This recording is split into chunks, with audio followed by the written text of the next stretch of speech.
இந்த உச்சநீதிமன்றத்தினுடைய தீர்ப்பை பிஜேபியும் வரவேற்குது, காங்கிரஸும் வரவேற்குது, திமுகவும் வரவேற்குது. இதை பற்றி நீங்கள் என்ன நினைக்கிறீங்க சார்? அதுதான் அந்த தீர்ப்பை முழுசாக படிச்சுட்டு அது வரவேற்கிறதா இல்லையான்னு முடிவு பண்ணோம். இப்போ 128 பக்கத்துக்கு இந்த தீர்ப்பு வழங்கப்பட்டிருக்கு.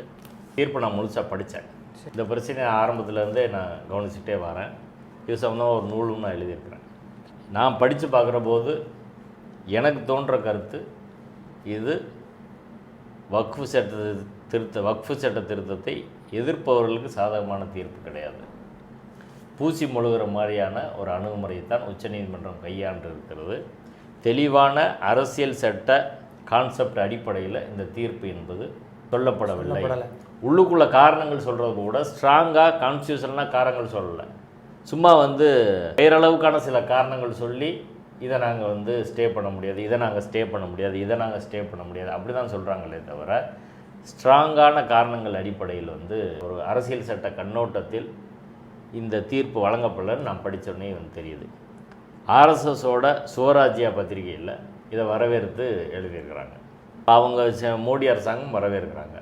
இப்போ இதை எதிர்ப்பவர்களுக்கும் ஆதரவுகளுக்கும் ஒரே நேரத்தில் எப்படி ஒரு தீர்ப்பு சரியாக இருக்க முடியும் அப்படின்றது தான் அடிப்படையில். இன் பிரின்சிபல் வக்ஃபு சட்டத்தில் இந்த திருத்தம் கொண்டு வந்தது வக்ஃபை பாதுகாக்கும் நோக்கத்திலையா, வக்ஃபை ஒழிக்கும் நோக்கத்திலையா, இஸ்லாமியர்களின் அரசியல் சட்ட உரிமைகளை இந்த திருத்தங்கள் மீறுகிறதா இல்லையா அப்படின்றதா இப்போ கேள்வி.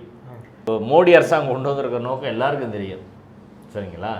நீதிமன்றத்தில் நேரடியாக சொல்ல முடியாதே தவிர நோக்கம் எல்லாருக்கும் தெரியும் தான். வக்ஃபு சொத்தை அபகரிப்பது தான் அவங்களுடைய நோக்கம். ஆனால் அதை வேறு வார்த்தைகளை சொல்லி அவங்க கொண்டு வராங்க.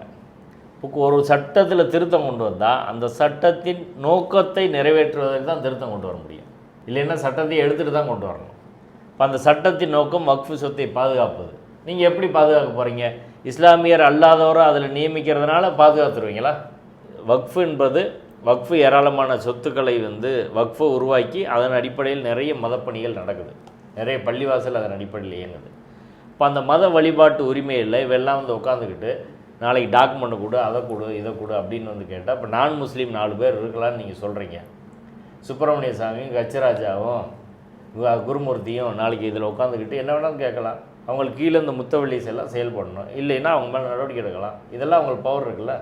வக்ஃபோர்ட் மெம்பர்ன்ற முறையில் அவங்க நேரடியாக வந்தால் அவங்க எல்லாத்துக்கும் கட்டுப்பட்டவங்க தானே. கண்டிப்பாக அவங்க கட்டுப்பாட்டில் இவங்களை கொண்டு வருவீங்களா? இது எப்படி சரியாக இருக்கும்? இது